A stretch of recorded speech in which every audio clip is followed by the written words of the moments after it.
What's up, people? This is Busy Bear TV. No face, no trace. Where the use of my voice is my choice. It's been a while, man. You know, life set in, and I had a few things to do. However, I missed y'all though. I definitely missed the YouTube community. Once again, I appreciate everybody for watching. I'm coming from Germantown. I got a story about Germantown too. A couple of them. Well, Frankfurt. No, you can say Germantown because the situation took place in Germantown that I was involved in and in Frankfurt. But anyway, we on our way to City Avenue, right?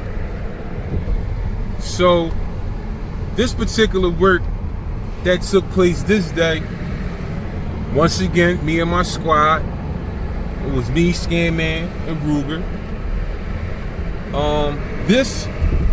So this job was like a last minute joint. It really was, because Scanman, he was working on his dollar store, and we actually driving towards all these locations that I'm bringing up in the story, so I'll be able to actually show y'all what I'm talking about. But he was laying on his dollar store for us to take down. He had a manager in there. The manager had already let him know that, you know, it's two safes in here, they right here, boom, bam. Like she put him down with the play. So all we really had to do was just go in and put the pieces where they fit. You know what I mean? It was a security guard in there, but he was gonna comply. You know what I mean? Some old head with a 38, 357 revolver. And I remember that specifically because I was thinking like, damn, once we take this joint down, I'm taking that from him. You know what I mean? But, well, when you usually plan something, especially like taking money, when you taking paper, a lot of times, this shit don't be going your way. That's why your critical thinking skills gotta be on a beam. You know what I mean? Because you gotta pivot quickly. That's actually just life in general. Not even just taking money. In life, you gotta pivot. You know what I mean? It's so many things that you might have plans to do, but you will be derailed for whatever, you know, a death in the family, or, you know what I mean, house on fire, or whatever the case may be, man. But getting back to the story though,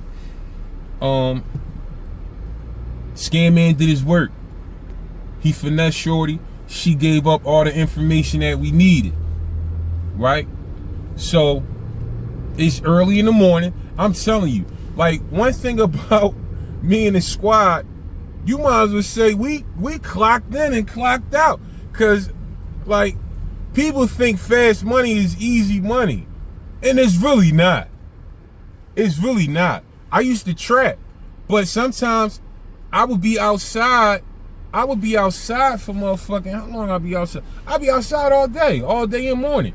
It's times I wore my Dickie set for 3-4 days straight. I only go to the crib to wash up and change my underclothes, and I'm putting the same motherfucking Dickie set right on and then right back out. And then a lot of times, I didn't get any sleep. I'd be up 16 to 18 hours a day. You know what I mean? Just trapping. So when they come to taking money, the early bird definitely gets the worm. You gotta be an early bird because you gotta get the drop. It's like the SWAT team running down on people that they got a warrant for. They come between 3 and 6 in the morning. That's what time they come. They wanna come when you still in bed snoring, laid up with your shorty. She all curled up on you. Yeah, they kicking the door in that time. I mean, disrupt comfortability, everything. And that's pretty much what we did. We would come early so that way we could disrupt the order of things. And when you disrupt the order of anything, you pretty much control that thing, because you dictate the pace on what's going to take place. Well, this particular day, we ain't dictate shit. Like, he laid on this store for maybe about 2 weeks. like I said, Shorty complied and everything. She gave him what he needed, what we needed rather. However, and I forgot the brand of the store. I can't remember. Like I said, I'm gonna show y'all where it was at. I'm gonna show y'all the location that was at. But I can't remember the brand of the store. But this morning when we woke up like 7 o'clock, this particular store, the whole chain, the dollar stores, was shut down. We talking about, because I'm gonna give y'all a date to reference so that way y'all can cross-reference what I'm saying. We talking about March of 2000, I want to say 2. So if you Google March 2002 dollar store chain shut down due to food contamination, that's the brand I'm talking about. Because these dollar stores all over the city, they shut these joints down because their food was contaminated the whole time. So by the time we go ahead and set up where the dollar store at, up there on City Avenue, across from St. Joe's University, they had orange stickers on the gate. Like, they shut them joints down. It was something going on with their meat, something like that. It was something going on. So it's time to pivot. It's time to pivot. And this pivot actually was a little closer than we anticipated. Now, in this particular pivot right here, this work right here, we kind of had an inside job with them too. I'm giving up names in this joint and actual dates because I actually done a part of my 15 years. 5 of that was because of this work right here. So we had these boys, Ron and Tank. Ron and Tank, they worked in the dollar store. I mean, not the dollar store, I'm sorry. They worked in the check cashing place. So between Scanman and Ruger, they know them. So between Scanman and Ruger, they've been telling them, like, listen, man, we coming in to wipe everything. We swiping everything in this joint. They kept like on some shit like, no, it was mainly the fat boy Ron. Tank was kind of like with it, you know what I mean? He was just on shit like, man, whatever, you know what I mean? But Ron, he was like bitching. And it made sense because later on, he the only one came and told on me, testified and everything. But we gonna get to that. But they like, no, mainly Ron. So boom, they laid off of him. Scanman and Ruger, they ain't pushed it, they ain't pulled the trigger on this joint because we know we gonna have to play roughhouse. If they not gonna be compliant, we gotta roughhouse them, and we know them. You know what I'm saying? So they know them better though, cause they their age group. So boom, where we driving at? This is actually, cause I'm gonna pull over, so I'm gonna whip in so that way I can get out. I like walking around and all that. All right, so the Bala is over here to the left of me. Let me roll this joint down. The Bala is over here to the left of me. Right next to the Bala, right there, right next to the Bala, on the corner right there, that was a check cashing place. It ain't shit now, but that was a check cashing place. You know what I'm saying? They had, matter of fact, hold on, because I'm trying to see how I'm gonna finesse up in this joint, because I gotta show y'all something. Hold on. I'm gonna pull up in the Mickey D's and then flip a bitch. So that check cashing place, that's the one that I did my time for. Some of my time for. So boom, like I said, they approached Ron and Tank. Listen, cuz we coming in this joint. Ron bitch ass like, no, don't do it, whatever. All right, cool. So the reason why we ain't really press it, yeah, I'm gonna park right here and then get out and then walk so that way y'all can see what's going on. The reason why we ain't really press it is because Scanman was already working on a dollar store and he had Shorty in pocket, you know what I'm saying? So that was his plan B for us. So boom.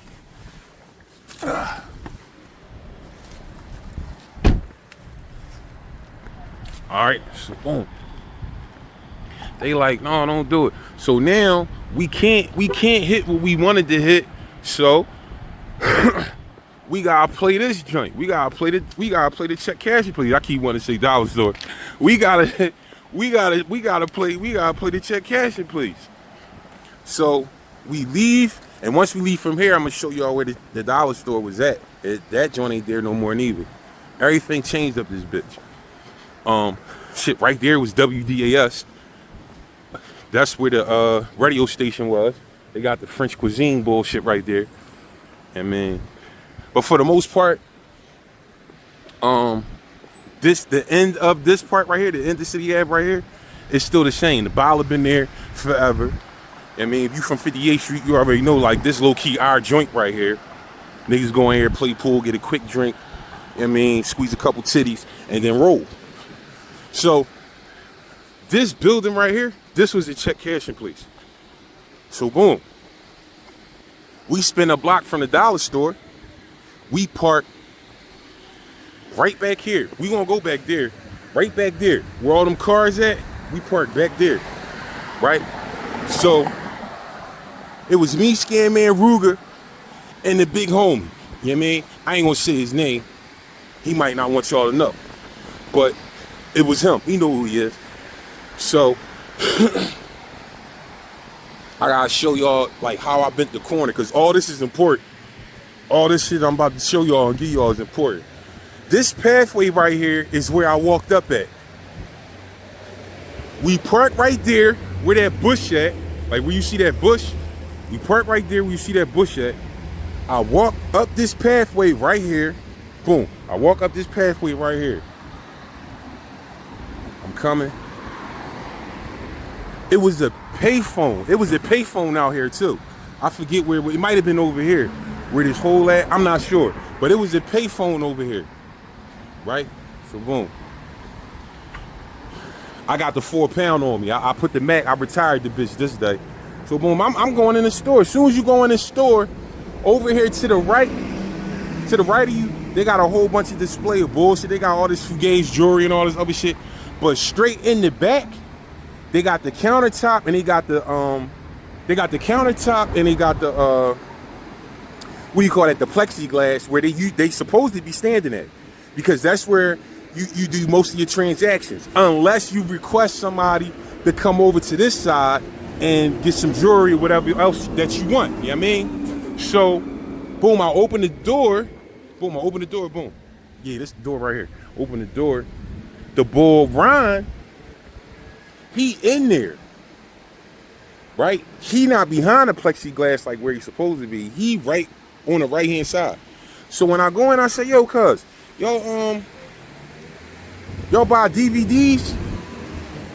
He like, yeah, it depends on what kind it is though. I'm like, okay, all right, bet. Let me go grab that joint. I'll open up the door, right? Then I close it. I twist the lock.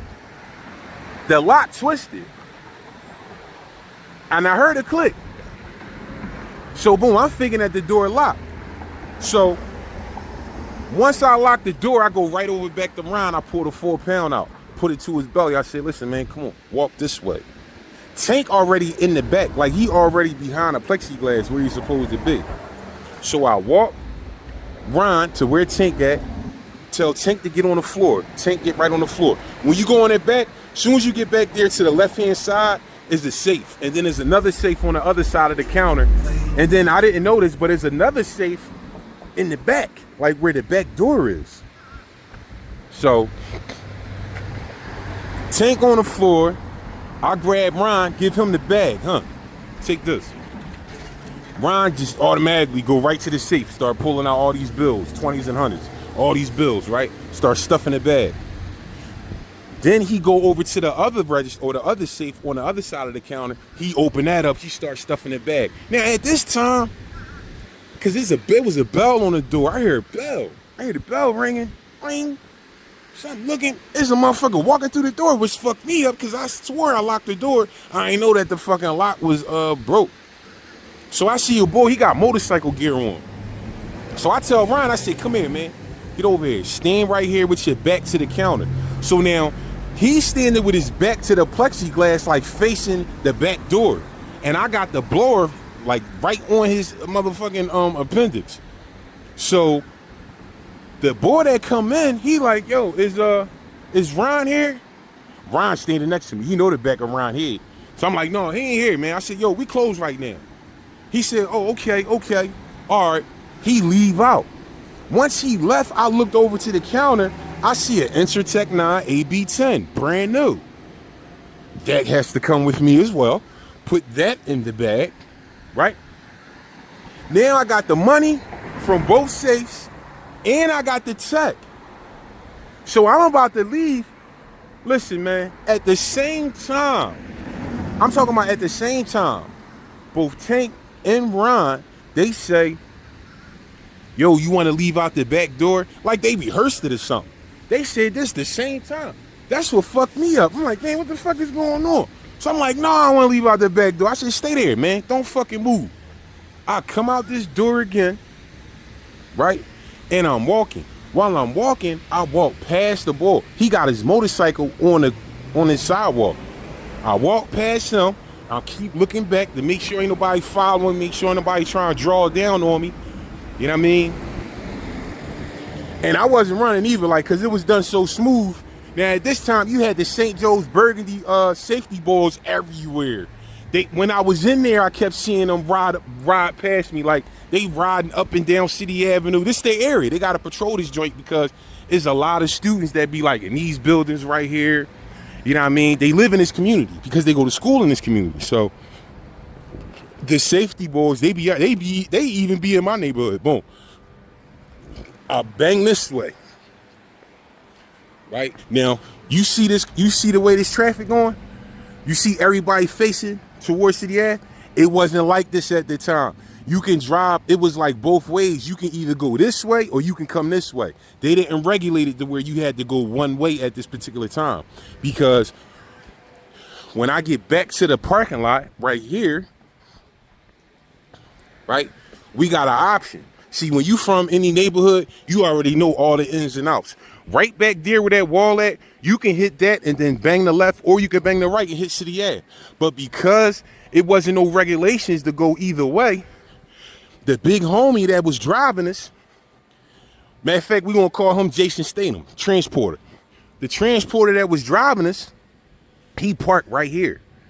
Once I got in the car in the back, we pull off, make the left, then bang down. Well, we made the right. We made the left, then we made the right.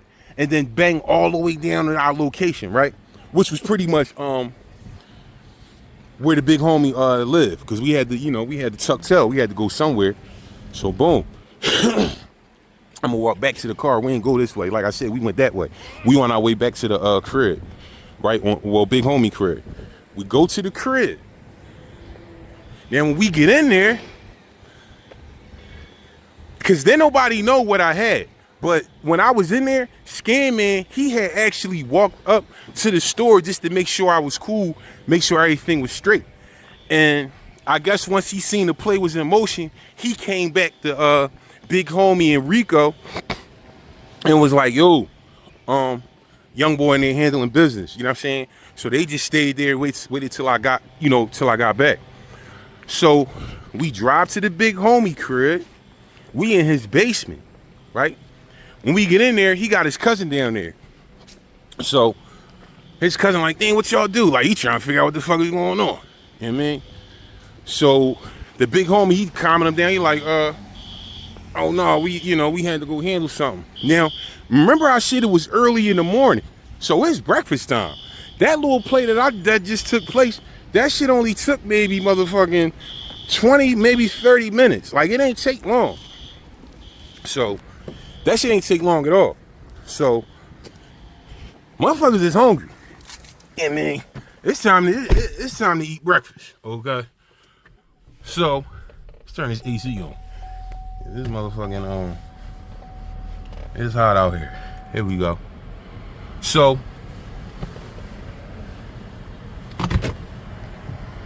they about to go get some breakfast, right? Now, before they leave though, we take care of business. You know what I mean? Of course, I take the tech, tuck that, put that where I put that at.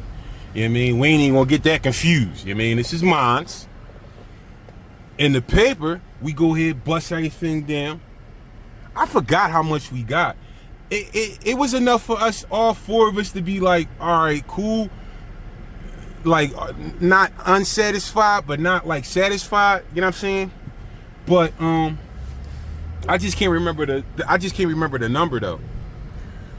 But everybody's pockets is full. You know what I mean? All four of them. All four pockets is full. You know what I mean?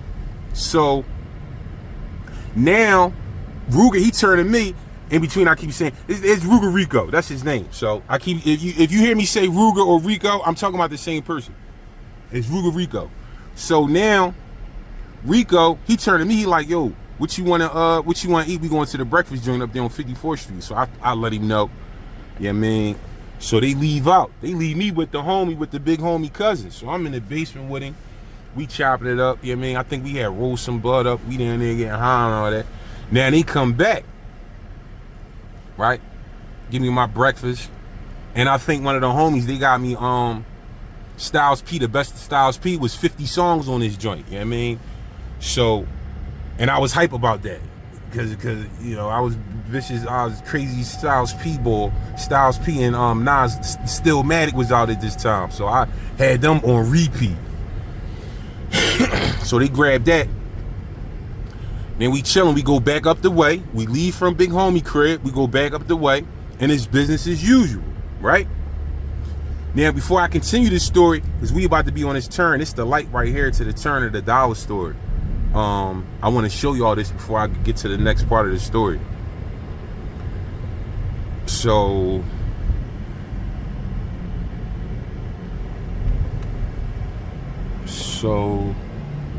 yeah, and this up here changed. Like this shit right here, they ain't had this. Like all this shit up here changed. You know what I mean? Boom. Welcome to Winfield, you see it. But I'm from 58th Street though. We just happen to be in Winfield. Anyway, you see all these green, let me roll this shit down. You see all these green. All right, so it was like a Kmart over here. It was motherfucking a dollar store. The dollar store, I think, was where this bookstore at, or where Primark, where Landmark used to be right here. But it was over there. So because that shut down, we couldn't bust that move. So then that's why we, you know, quick spin around the corner and go ahead and take Tank and Ron down real quick. Now we back up the way. Now fast forward, and by fast forward I mean like the following month. I fall. I go upstate. Well, not upstate yet, but I'm in the county. I got my case right for something else unrelated. Boom. Maybe like 8 or 9 months into me being in the county, the detectives, they come to the jail and request for me to, you know, to come down. And this, at this time, it was Penn Memorial Relay, so it was like June or July. It was June or July, was the month, right? Yeah, it was June or July. So matter of fact, April, May, June. Yeah, so matter of fact, they came fast, because that work that just took place, that happened in March of 2002. By June, which is only what, 2-3 months later, they was up the jail, telling them to telling the guards like, listen man, go get the ball, man.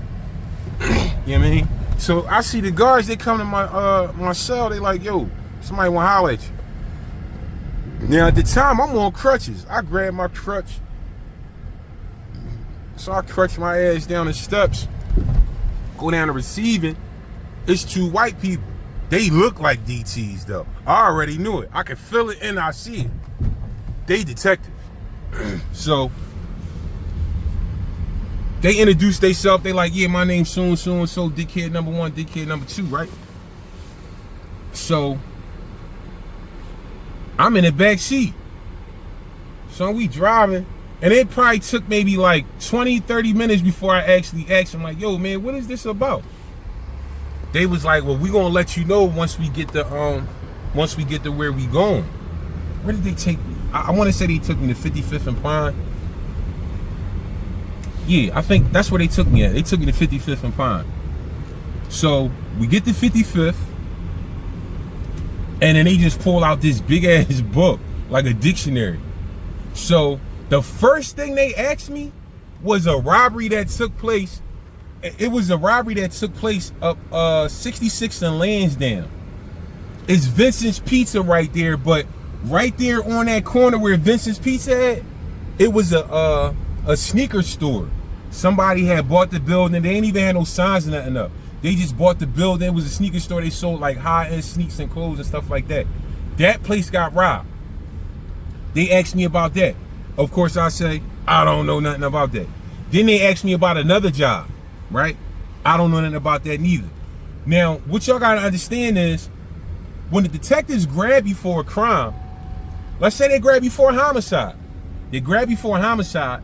Before they ask you, sometimes, before they ask you about your work that you allegedly done, they gonna ask you about other work in the area or in the part where they know that you frequent. Because they trying to figure out what they trying to close cases. So if they can close their case on you, they will. You know what I mean? It depends on whether or not you're gonna be smart enough to keep your mouth shut, or if you're gonna be dumb enough to think that you can outsmart them and start talking and giving them a bunch of information for them to go ahead and dig deeper into your dumb ass. You know what I mean? So it's best to exercise your right to remain silent whenever the police grab you. That's a little education for y'all. You have the right to, they don't have to read you your Miranda rights. I'm telling you, when a police officer pulls you over, if he detains you, you ain't got no right. You don't even have to tell him your name. That's the part of the right to remain silent. I don't have to say anything to you. I decline to participate with this confrontation. Remember I said that. So, for y'all, remember I said that. So, of course I don't know nothing about this robbery. I don't know nothing about that robbery. They like, okay, well, let's talk about this robbery. So they like, you know this person? I'm like, no, I don't really know. They asked me about Tank and Ron. I don't know them. No, I don't know all this other shit, right? So he like, well, this is you, right? He pulled my picture up and it's circled. It got 2 signatures down at the bottom of it. So I'm like, what the fuck is this? I'm like, damn, they circled my joint. Ron and Tank circled my. They was like, yeah, man, they ID'd you as the individual who, you know, robbed their store for $30,000. I said, oh, wait, $30,000? Because that, like, where the fuck they come up with that number? First of all. Secondly, because at this time, I ain't even think, like, let me not, because I ain't tell them too much, but I told them just enough, because that $30,000 fucked me up. I said, $30,000? I said, man, I don't know nothing about no $30,000, man.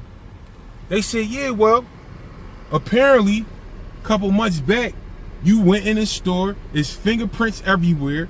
We didn't really get the results on them, but we already got a positive ID from 2 witnesses that was there that you robbed their store. And like I said, it's prints all over the place. Not on the other side of the plexiglass, but where the safe is, on that side. He said, and also, we have another witness who happens to be a security guard there sometimes. He said he can't positively ID you, but he definitely seen a big guy with braids. And this looks like a big guy with braids. It just happened to be one of the pictures I had that I got locked up with my braids and everything. So I'm thinking in my mind like, damn, what the fuck is going on? Like, they done put that together that fast. So they asked me about the gun that I allegedly used in a robbery, right? So I'm telling them like, man, I don't know nothing about no gun, man. They said, listen, man, you can stall out as long as you want. He said, but it's gonna come back that you actually did, you bust this move, man. He ain't say that like that, but I'm just saying, I'm paraphrasing. It's gonna come back that you bust this move, man. Like, I'm not, like, we telling you, there's prints everywhere. You see that your face is circled. Now, at this time, I had already knew I was gonna go away for the other shit that I had got into. So I'm just thinking like, damn, because I ain't tell y'all before they came and grabbed me, another set of officers grabbed me for it was for some drug shit. My old head Snuff had me he had me on Holly Street trapping down there, and we got into a situation, so we had to scramble. You know what I mean, that's one of the reasons why he got in that shootout down there. Is my other story I told you, he was in the bed. So that's one of the reasons. But we definitely had a corner on Holly Street out there. But I ended up catching a case out there, a drug case. So they ended up giving me 15 to 30 months concurrent with my sentence that I later on got from Judge Albert Snipe. Judge DeLeon, he gave me 15 to 30 months with the 6.5 to 12.5 that Snipe gave me for the vehicular manslaughter, for the guns, for the robbery, for all that shit. He gave me that. He tagged that on. But back to this 30,000 though. So the detective like, well, it's reported that they took 30,000. So now I'm thinking like, damn, these niggas got over on me, because I know I ain't take 30,000. We counted everything, and that shit wasn't no 30,000. It was maybe 12 to 15,000, maybe. But 30, that's a number I would have remembered if we sat there and counted all that in Big Homie basement. I definitely would have remembered that. So I'm like, man, I don't know nothing about no 30,000. So now they take me back to the jail, because they setting up my court date and everything, because now I got to go to trial. But this trial I'm going to is in a district. This not no CJC trial. Like, they got me, they sending me to the district. It's like, so where they got 55th and Pine at, is a court in there. I don't know if people knew that or not, but it's a court in there with people and your attorney and the motherfucker that's accusing you.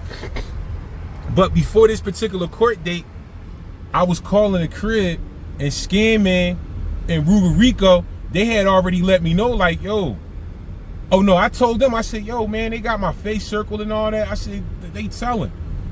They was like, well, Tank, he ain't gonna be a problem, because it just so happened that Tank is cousins to the Big Homie, to our driver. That's his folks. So we ain't really worried about him coming. But they was like, if you want us to step the Ron, we'll put his big ass in the trunk for 72 hours. You know what I'm saying? And they gonna have to get you the best way they can. So I thought about it, and like I said, I knew I was gonna have to go away. So I just told them, like, no, like, I'ma just sit down, man. I'ma sit this one down, man. They already got my joint, like, fuck it. They like, all right, Buck. And that's what happened. I went to the district. I had my little trial in there. Ron came and testified, pointed me out and everything. By this time, they got the prints. They came back. It was official. The prints belonged to Busy Bear. It's prints on all over the store. The glass where the Fugazi jewelry at, and behind the fucking counter. And like I said, usually I'm skied up, gloved up. You know what I mean? I'm like O.J. Simpson in that joint. But it was pivot. Like, we had to switch. We didn't plan on this. We planned on a dollar store. So, and I already had my equipment, but I'm not thinking, all right, go ahead and put this on. And plus, I'm thinking that push come to shove, these two niggas, they gonna comply. Because I already know that my homies, my old heads, they approached them already. So they already entertained the idea of their store being robbed, but I didn't know they was going to use me actually robbing the store to actually get the rest of the money, because that's what the fuck they did. So now I get my time. It's 03. Now I'm up Cold Township, Shamokin, PA. Right? I get my discovery and my paperwork to all my different crimes. Right? And I'm actually seeing the restitution that I owe. I see court costs and fines and all that. But then I see this figure. That shit, it ain't say 30,000, but it was damn near close to it. So I had to write the court of clerks and all that. Like, I'm writing all these people like, why the fuck my joint over 20,000? They said, man, you was reported to take 30,000 or so from them and this and that.